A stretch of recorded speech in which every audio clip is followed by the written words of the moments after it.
my God, look at her! You ruined that dress, Andrea. Maybe you should clean it up with your tears.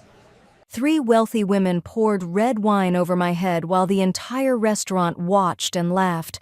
My hands were shaking, my uniform was ruined, and I couldn't fight back because I was hiding the biggest secret of my life. I'm a billionaire's daughter pretending to be poor, and the man I loved was about to discover everything. What you're about to hear is the most intense 6 months of my life. There's betrayal, cruelty, romance, and a twist that even I didn't see coming. If you love stories about justice, revenge, and real love, don't skip a second. Hit like right now because this gets wild. Let's go.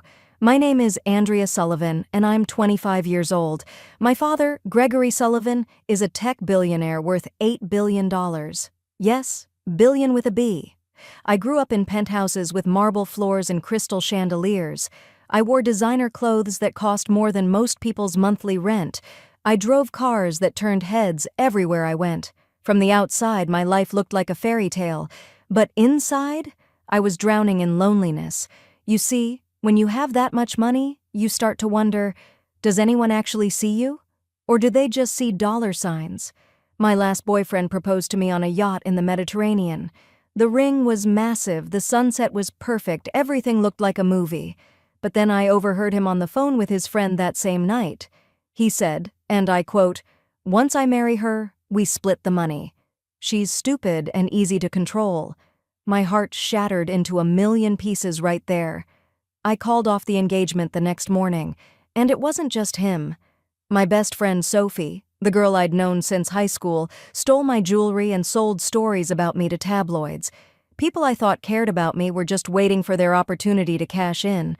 I developed anxiety so bad I couldn't sleep at night. I'd lie awake, wondering if I'd ever experience real, genuine love. The kind of love where someone wants you for your laugh, your quirks, your soul, not your bank account. The breaking point came at a charity gala 6 months ago. I was wearing a red designer gown that cost $30,000. A man accidentally bumped into me and spilled champagne on my dress. But instead of apologizing, his first words were, "You're Gregory Sullivan's daughter, right?" "I have a business proposal." That's when something inside me just snapped. I ran out of that ballroom in my expensive heels, stood on the balcony overlooking the city, and cried. I remember thinking, does anyone see me? Just me? That night, I made a decision that would change my life forever. I was going to disappear, completely. I would become someone else, someone ordinary, someone with no money and no name. And I'd find out once and for all if anyone could love me for who I truly am. I spent the next 2 weeks planning my escape. I withdrew cash that I'd earned from freelance graphic design, my secret hobby that nobody knew about. I bought fake identification documents online from a sketchy website. I cut my long blonde hair to shoulder length and dyed it brown. I packed one small suitcase with clothes from thrift stores, jeans, plain t-shirts, sneakers with worn-out soles. Then I left a note for my father that simply said, "I need to find myself. I'm safe. Please don't look for me." I took a bus to a small town called Maplewood, 8 hours away from everything I'd ever known. No phone, no credit cards, no safety net. Just me and about $3,000 in cash. The reality of what I'd done hit me hard that first night. I rented a tiny studio apartment for $450 a month. It had cockroaches crawling across the bathroom floor, a broken heater that rattled all night, and mold growing on the ceiling. My neighbor played loud music until 3 a.m. I remember sitting on a bare mattress with no pillow, eating plain bread for dinner because that's all I could afford, and thinking, what have I done? But I couldn't turn back now. I needed to see this through. Finding a job was harder than I expected. I applied to 5 different places and got rejected by all of them because I had no work experience. How could I explain that I'd never worked a day in my life because I'd never needed to? Finally, a small family restaurant called Rosie's Diner hired me. The owner, Patricia, was a kind woman in her 50s who said she'd give me a chance despite my complete lack of experience. My first day as a waitress was absolutely humiliating. I burned my hand on the coffee pot and had no health insurance to treat it. I dropped an entire tray of dishes, and the cost was deducted from my paycheck. A customer yelled at me for getting his order wrong.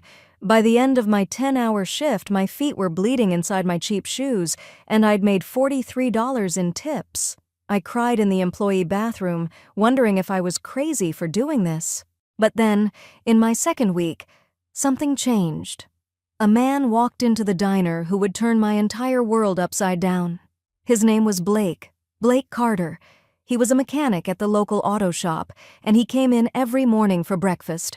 The first time I saw him, he was covered in grease stains, his hands rough and calloused from years of hard work. He had kind eyes, though, the kind that crinkled at the corners when he smiled. He always ordered the same thing: coffee, eggs, and toast. Our first real interaction was a disaster on my part. I was so nervous carrying his coffee that I tripped over absolutely nothing and spilled it all over his jacket.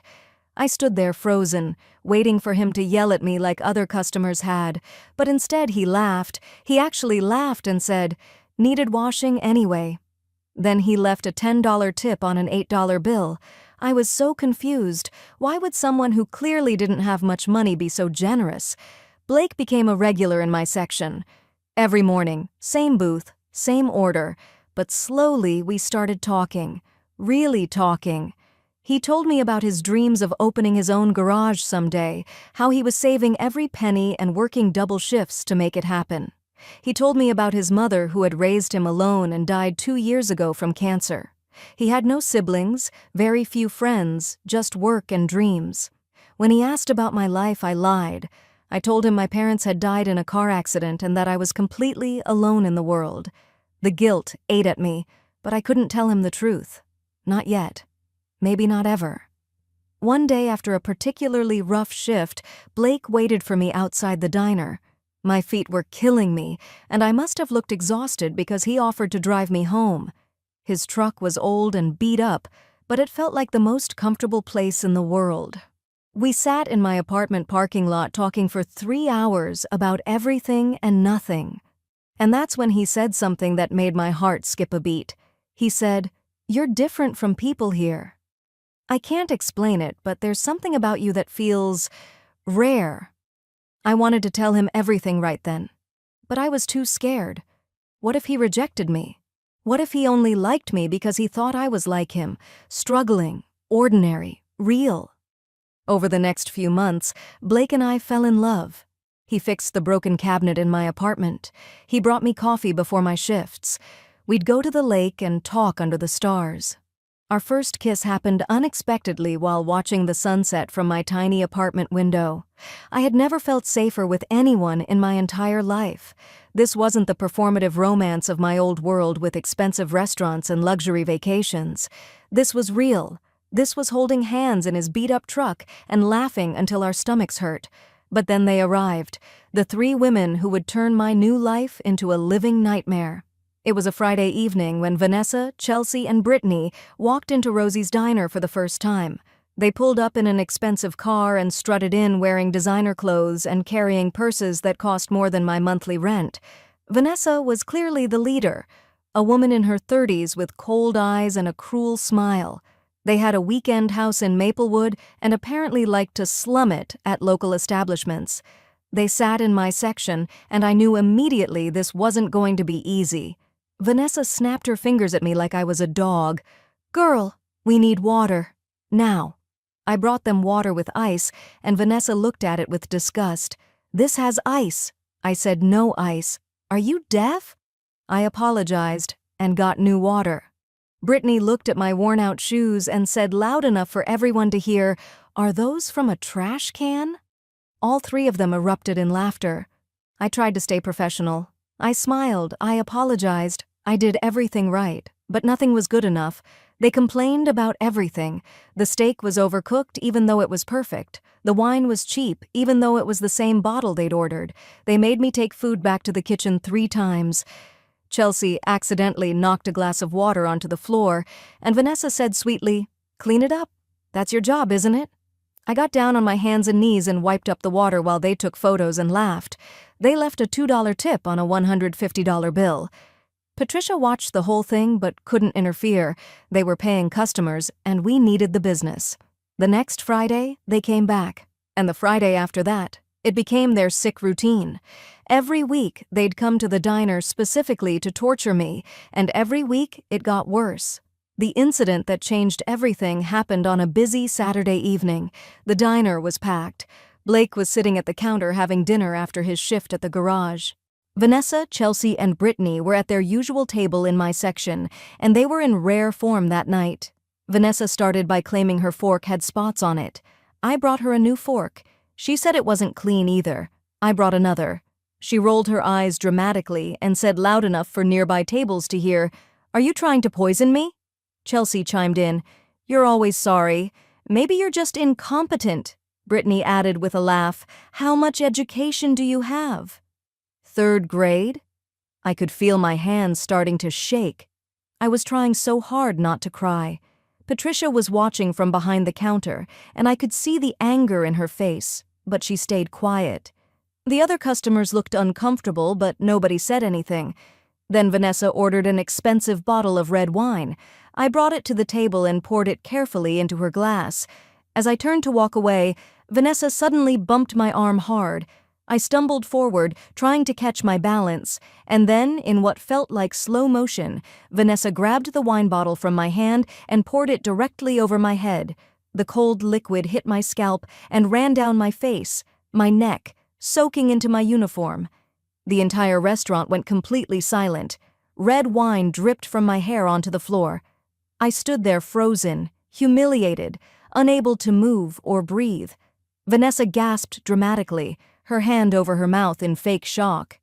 "Oh my God, you spilled wine on yourself. How clumsy." Chelsea and Brittany were laughing so hard they could barely breathe.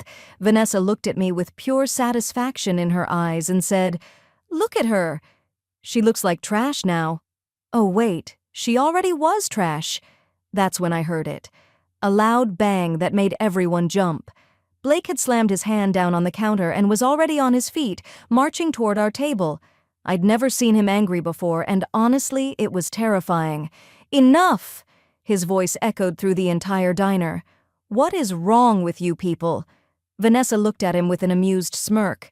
"Excuse me? Who are you?" "Someone with basic human decency," Blake shot back. "She's done nothing to you," Chelsea scoffed. "She's a waitress. This is her job. Her job is to serve food, not to be your punching bag." Blake was shaking with anger. He looked at me standing there covered in wine, and his expression softened for just a moment before turning back to rage. Brittany waved her hand dismissively. "Mind your business, grease monkey." Blake turned to Patricia. "You're going to let them treat your employees like this?" Patricia finally stood up from where she'd been watching. "Ladies, I think it's time you leave." Vanessa leaned back in her chair, enjoying every second of this. "We're customers. We'll leave when we want." Blake started walking toward their table, and I genuinely thought he might flip it over. I grabbed his arm, my voice breaking. "Please, don't. I need this job." He looked at me, and I could see he was torn between protecting me and respecting my wishes. "Andrea, they just—" "I know," I whispered, tears mixing with wine on my face. "But I can't lose this job. Please." Vanessa was practically glowing with satisfaction. "Listen to the poor girl. She needs her $2 tips." Patricia's voice cut through the tension, sharp and final. "Get out. Now. You're banned from my restaurant." Vanessa stood slowly, throwing cash on the table. "This dump isn't worth our time anyway." As she walked past me, she leaned in close and whispered so only I could hear, "Know your place, waitress." The moment they left, I ran to the bathroom and locked myself in a stall. I tried to wash the wine out of my hair in the sink, but it was everywhere. In my hair, on my skin, soaked through my clothes. I looked at myself in the cracked mirror and barely recognized the girl staring back. Mascara ran down my cheeks in black streaks. My uniform was ruined. I looked exactly how I felt. Broken. There was a soft knock on the door. "Andrea?" It was Blake. I opened the door, and without saying anything, he pulled me into a hug. I sobbed into his chest while he held me. "Why are people so cruel?" I asked. "I don't know," he said quietly, "but you didn't deserve that." Not even close. He drove me home in his truck, gave me his jacket because I was shivering, and walked me up to my apartment. At my door, he said something I'll never forget. "Those women, they're miserable inside. Happy people don't hurt others like that. They hate themselves, so they try to make everyone else feel small." Over the following weeks, Blake and I grew even closer. He started picking me up from work every day. He'd bring me coffee before my shifts. He fixed everything in my apartment that was broken: the cabinet, the leaking faucet, even the annoying door that wouldn't close properly. We'd go to the lake and talk for hours, and one night, under a sky full of stars, he kissed me. "I've never felt this safe with anyone," I told him. "You make me believe in good things again," he replied. 3 months after the wine incident, Blake planned something special. He asked Patricia if he could use the diner after closing hours. She agreed, and he decorated the entire place with candles and flowers. He must have spent everything he'd saved. When I arrived, confused about why the diner was still lit up, I walked in to find Blake standing there in his best shirt, nervous and smiling. "Andrea," he began, his voice shaking slightly, "before I met you, I was just existing. Going through the motions, working, sleeping, repeat. But you made me want to dream again. You saw me, really saw me, when most people just see a mechanic with grease under his nails. You're kind and strong and beautiful, and I can't imagine my life without you in it." He got down on one knee and pulled out a small box. The ring inside was modest. He'd probably saved for months to afford it. But it was the most beautiful thing I'd ever seen, because it represented real love. "Will you marry me?" I couldn't speak. I just nodded through tears and choked out, "Yes! Yes, 1,000 times yes." Patricia came out from the kitchen where she'd been hiding, clapping and crying herself. Blake slipped the ring on my finger, and we kissed while Patricia cheered. But as happy as I was, guilt gnawed at me. I needed to tell him the truth. Soon. Maybe after we celebrated for a few days, I'd sit him down and explain everything. He'd understand, right? He loved me. The real me. I had no idea that my time was already up. The next day was a busy lunch rush. The diner was packed with the usual Saturday crowd. I was taking orders, refilling coffee, doing my job. And then the door opened, and my blood ran cold. Vanessa, Chelsea, and Brittany walked in. Apparently, Patricia's boss had overruled her ban. These women spent too much money for the owner to turn them away permanently. Vanessa was carrying a large envelope, and the smile on her face was predatory. They sat in my section. Of course they did. Vanessa looked at me with mock sweetness. "Hello, Andrea." Or should I say, Andrea Sullivan. Everything stopped. My heart, my breath, the entire world. She pulled out printed photographs from the envelope and spread them across the table. Photos of me at charity galas in designer gowns, photos of me on red carpets, magazine covers with my face and the headline, "Billionaire Iris Andrea Sullivan." Chelsea gasped dramatically. "Oh my God, you're her?" Before I could say anything, before I could run or hide or disappear, Vanessa stood up and addressed the entire restaurant. "Everyone, can I have your attention, please?" Her voice carried through the diner, and every single person stopped what they were doing to look. "This waitress, who's been serving you for months, is actually a billionaire's daughter." She held up the photos for everyone to see, walking around the diner like she was giving a presentation. "Andrea Sullivan, her daddy is worth $8 billion. She pointed at me, her finger like a weapon. "She's been playing poor, playing dress-up, making fools of all of you." People were gasping, whispering, pulling out their phones. And then I heard the voice I'd been dreading. "What's going on?" Blake had just walked in. He was still in his work clothes, probably coming for lunch like he always did. His face showed confusion as he looked around at the chaos. Vanessa spotted him, and her eyes lit up with cruel delight. She marched over to him, photos in hand. "Oh, perfect timing." "Daniel, sorry, Blake. Your fiancé has been lying to you." She shoved the photos in his face. "She's a billionaire, has been this whole time. Look!" Blake stared at the photos. I watched his face change from confusion to recognition to disbelief to betrayal. It felt like watching someone's heart break in slow motion. He looked at me across the crowded diner. "Is it true?" My voice came out as barely a whisper. "Yes, but—" "You lied to me."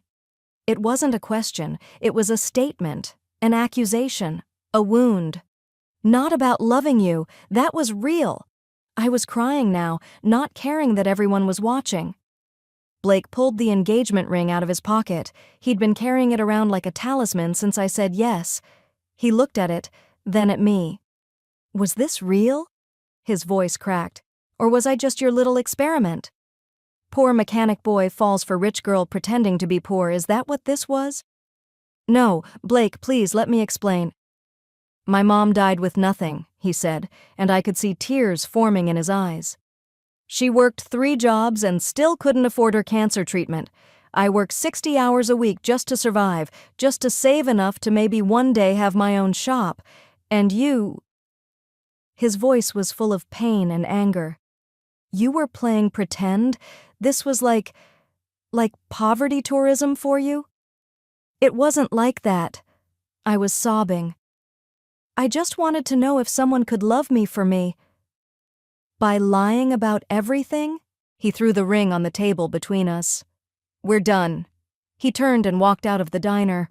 I started to follow him, but my legs gave out. I fell to my knees on the floor of Rosie's diner, crying so hard I couldn't breathe. Vanessa stood over me, savoring her victory. "Ah, poor little rich girl. Welcome to the real world, sweetheart." The story went viral within hours. "Rich heiress pretends to be poor waitress" was trending on every social media platform. The comments were vicious. People called me a fraud, a liar, someone who mocked poverty for fun. Some people defended me, saying I just wanted real love, but they were drowned out by the majority who thought I was a privileged brat playing games. I quit my job at the diner. I couldn't face Patricia or any of the staff. I stayed in my tiny apartment, too ashamed to leave. Blake's friends came to yell at me. "You broke his heart. He hasn't eaten in 3 days." Patricia visited once, her disappointment clear in her eyes. "I trusted you," she said quietly. My father's lawyers called to tell me the scandal had affected company stock. And finally, my father called. "Andrea, come home. This has gone too far." But I couldn't. Not yet. I had one more thing I needed to do. I went to the country club where I knew Vanessa spent her weekends. I found her having brunch on the terrace, surrounded by her friends. I walked up to her table and she looked at me with amusement. "Come to beg for forgiveness?" "No," I said calmly. "To ask you a question." "Why? Why were you so cruel to me?" Vanessa laughed. "Because people like you disgust me." "People like me?" I sat down uninvited. "We're both rich, Vanessa." "So why?" Her smile faltered. Something shifted in her expression, something dark and painful. "You have everything," she said quietly, her voice losing its sharp edge. "Money and people who care about you. That mechanic? He loved you. Even when he thought you were nothing, he loved you." Understanding dawned on me. "You wanted him." Vanessa's face hardened. "I met Blake 2 years ago. My car broke down on the edge of town. He fixed it.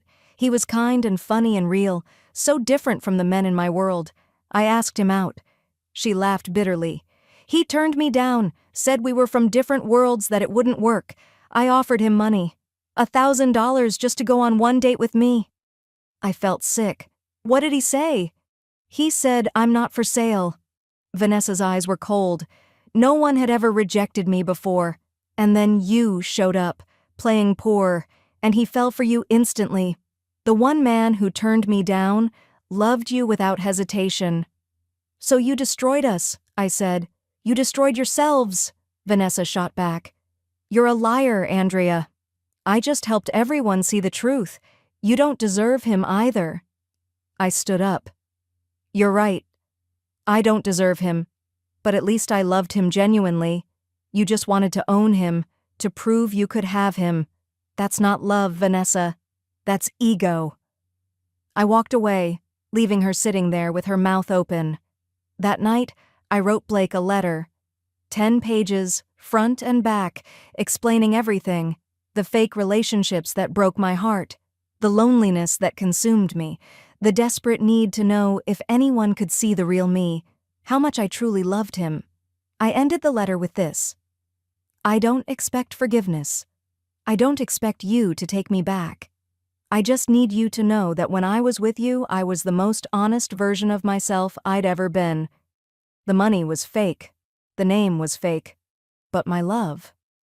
That was the only real thing I had. I left the letter at his garage with the engagement ring and prepared to leave town. 3 weeks passed. I'd packed up my apartment, said goodbye to the life I'd built. I was leaving the next morning when someone knocked on my door.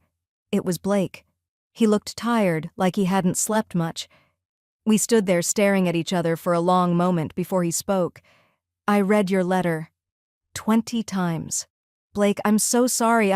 Stop. Let me talk. He stepped inside, closing the door behind him. I was angry. So angry. I felt like an idiot, like everyone was laughing at me. But then I started thinking about everything. He looked at me with those kind eyes I'd fallen in love with. The girl who spilled coffee on me the first day, that was you. The girl who cried in my truck after those women humiliated you, that was you. The girl who played with my nephew, who laughed at my terrible jokes, who fell asleep on my shoulder during movies, that was you. My heart was pounding. Rich Andrea, poor Andrea, I don't care about that. I fell in love with your soul, with the way you bite your lip when you're nervous, with how you hum while you work, with your kindness and your strength and your terrible taste in music. I laughed through my tears. I'm not saying I'm not still hurt, he continued. I am. Trust is hard for me and you broke it, but I understand why you did what you did. The world made you afraid to be yourself, and I get that. How do we come back from this? I asked. Slowly, honestly. You tell me everything, no more secrets. And we rebuild trust one day at a time. No more secrets, I promised. I swear. Blake pulled out the engagement ring. Same ring, new promise. We start fresh, but we start honest. He slipped it back on my finger and I kissed him like I was breathing for the first time in weeks. By the way, he said with a slight smile, I talked to Vanessa. What? Told her she needs therapy, and that if she ever comes near you again, I'll make sure everyone knows what kind of person she really is. Turns out, exposing people goes both ways. I laughed and cried at the same time, holding on to him like he was the only real thing in the world, because he was. That was 8 months ago. Blake and I are still engaged, working on rebuilding what we almost lost. It's not perfect. We're in couples therapy, learning how to communicate better, how to trust again. But we're making it work. I started a foundation for workers' rights and fair wages. Patricia is my business partner now, and we're opening 3 more diners that actually pay employees well. Vanessa? She's actually in therapy too. She sent me an apology letter last month. It was short, but it was genuine. Hurt people, but healed people heal people. As for me, I'm still Andrea. Both versions. The billionaire's daughter and the waitress. Because I learned something important through all of this. True love doesn't care about your bank account. It cares about your heart. It sees you when you're covered in wine and mascara, when you're at your lowest, and it chooses you anyway. If this story gave you chills, smash that like button and subscribe because I share real stories like this every week. Comment below. Have you ever hidden who you really are to find out who truly cares? I read every single comment. Remember, you are worthy of love exactly as you are. No masks needed. See you next time.